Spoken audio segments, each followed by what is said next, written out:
ওই ছেলের নাম মশিউর। উনি এনজিওতে চাকরি করতো, পপি সমিতি এনজিও। তো ওর সাথে আমার পরিচয় কিস্তির মাধ্যমে। ওনার কাছ থেকে আমি 50,000 টাকা লোন উঠাইছিলাম। তো আমার যে আগে হাজব্যান্ড ছিল না, ডিভোর্স হয়ে গেছে, আমার একটা মেয়ে বাবু আছে। উনি সব কিছু জাইনা শুনাই উনি আমার জীবনে আসছে, আমাকে বিয়ের প্রলোভনা দেখাইছে যে তোমাকে বিয়ে করব, নতুন জীবন দেব। এই কথা বললে সে মনে করেন আমার বিভিন্ন জায়গায় বিভিন্ন স্থানে নিয়ে নিয়ে আমার সাথে মানে অসামাজিক কাজকাম করছে। যখন তাকে আমি বিয়ের জন্য চাপ দেই তখন সে অস্বীকার করে, বিয়ে করবে না, তার পরিবার মেনে নেবে না। তখন তার পরিবারের নাম্বার চাইছি, তখন উনি পরিবারের নাম্বারও দিতে চায় না। তারপর আমি অনেক কষ্ট করে ওনার পরিবারের নাম্বার জোগাড় করছি, করার পর ওনার বাবা মার সাথে আমি যোগাযোগ করছি যে আপনার ছেলের সাথে তো আমার এরকম একটা সম্পর্ক, তো আপনার ছেলেও আমাকে ছাড়া বাঁচবে না, আমিও না, আপনারা দয়া করে এটা মেনে নেন। তখন ওনার মা বাবা আমাদেরকে অনেক অখাদ্য ভাষায় গালাগালিজ করেন। করার পরে অ্যাকচুয়ালি ওই ছেলেরে আমাদের মোহনগঞ্জ থেকে এসে ওই ছেলেরে এখান থেকে নিয়ে গেছে তার ফ্যামিলি। নিয়ে যাওয়ার পরও ওনার ফ্যামিলি আমার ফোন দিছে ময়মনসিংহ ফুলবাড়িয়া ছেলের বাড়িতে যাওয়ার জন্য। ময়মনসিংহ ফুলবাড়িয়াতে গেছি, ওনারা বলছে আমাদেরকে বিয়ে করাবে। বিয়ে করাবার কথা বললে আমাদেরকে একটা রুমের মধ্যে আটকেছে। আমি গেছিলাম, আমার মামাতো ভাই একজন গেছিল, জহিরুল ইসলাম। তো আমাদেরকে রুমের ভিতর আটকে বলতেছে যে তোমরা এখানে থাকো, আমরা কাজে নিয়ে আসতেছি।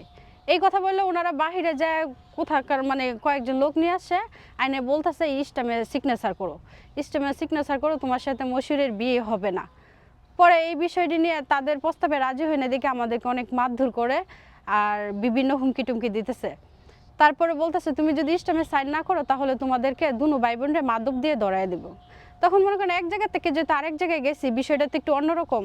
তখন ওনাদের প্রস্তাব মাইনা আমরা ইস্টামে সিগনেচার দিয়া ওখান থেকে বের হই। বের হওয়ার পরে ওখানে থানাতে অভিযোগ দিছি, ওই অভিযোগ ওনারা আমার গ্রহণ করে নাই।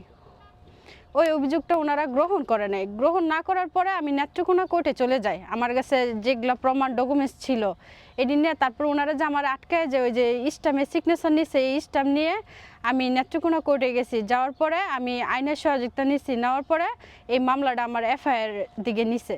নেওয়ার পরে কোর্টকে আমি যথেষ্ট পরিমাণ সাক্ষী প্রমাণ দেখাইছি, দেখাইবার পরে এটা এফআইআর দিছে।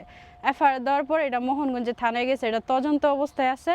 তদন্ততে আমার মেডিকেলও করা হয়েছে, ছেলেরও মেডিকেল করা হয়েছে, কিন্তু এখন আমাদের ডিএনএ টেস্টটা দিতেছে না। এখন কি ছেলে কি কোনো ষড়যন্ত্র করছে কিনা এটা আমি মানে প্রশাসনের উদ্দেশ্যে একটা কথাই বলতে চাই যে আমার এই ঘটনাটা সম্পূর্ণই সত্য, এখানে একটু মিথ্যা বানোয়াট কোনো কথা নাই, সম্পূর্ণটাই সত্য। কিন্তু আমার চার্জশিটটা নিয়ে কেন ঘোরাঘুরি করতেছে, আমার চার্জশিটটা দেওয়া হোক প্রশাসনের মাধ্যমে, আমি এটাই চাই। আর আপনারাও একটু আমার চার্জশিটটার ব্যাপারে একটু আমার আয়ুর সাথে কথা বলেন, কথা বলে একটা সমস্যার সমাধানে আসেন।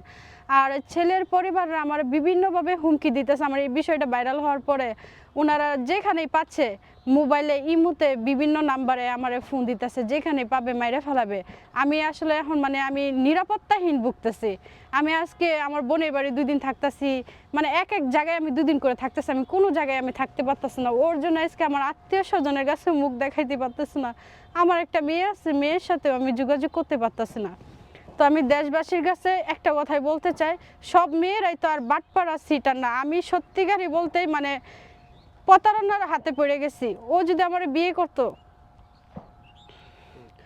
ও যদি আমাকে বিয়ে করতো তাহলে তো আজকে এই সমস্যাগুলো আমার ফেস করতে হইতো না। আজকে ওর জন্য আজকে আমার সোশ্যাল মিডিয়া, আত্মীয় স্বজন সব জায়গায় আমার চিনে।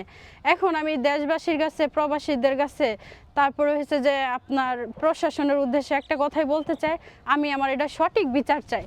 আমি সঠিক বিচার চাই যে আমার মতো এরকম বিয়ের প্রলোভন দেখায় কোনো নারীর জীবন যেন মশিউরের যেন নষ্ট না করতে পারে।